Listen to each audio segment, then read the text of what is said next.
toujours aussi inquiet, à la fois effectivement, Laure en parlait sur les délestages qui peut-être seront inévitables, pourquoi pas dans 10 jours s'il fait très froid, ou en tout cas au mois de janvier. Et puis ensuite sur le coût de l'énergie, compliqué de s'entendre à Bruxelles sur le prix du gaz. Vous avez appris il y a quelques jours comme nous que le taux de l'Arenh, la fameuse électricité moins chère, baisserait l'an prochain. Mais il y a quand même des aides gouvernementales. On a parlé de ce plan de 3 milliards d'euros qui a été mis en place pour vous. Oui, les aides arrivent ex post, elles arriveront après. Le sujet aujourd'hui, c'est plus que l'inquiétude, c'est l'anticipation.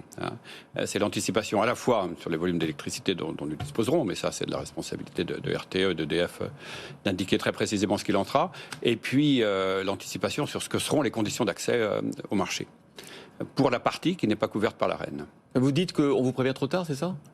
Alors pour l'Arenh, le mécanisme est le suivant. Il faut rappeler que c'est de l'électricité pas chère. Voilà. En gros, au prix du nucléaire, qui est alloué à tout le monde. Il y a un quota. C'est une électricité qui est, et c'est un bouclier tarifaire pour les entreprises, qui est aujourd'hui un atout absolument considérable et qu'il faut, d'une certaine façon, préserver tant qu'on ne l'aura pas remplacé par une nouvelle organisation du marché de l'électricité. Donc ce dispositif, c'est 42 € par mégawattheure depuis près de 12 ans. C'est pas cher. C'est pas cher, absolument. Ça n'est pas cher. Et donc ça le rend d'autant plus critique et d'autant plus nécessaire aujourd'hui.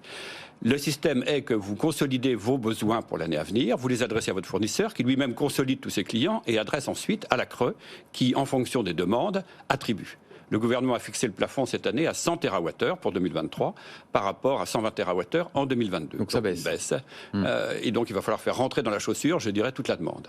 Alors nous avons les résultats de la demande brute qui était exactement 148 contre 160. Donc il y a une baisse de la demande cette année pour 2023 par rapport à 2022. Mais néanmoins, le taux d'attribution, c'est-à-dire le rapport de l'un à l'autre, lui-même baisse. Ce qui fait que nous aurons, à proportion, nous serons moins bien servis dans nos demandes que nous l'étions pour 2022.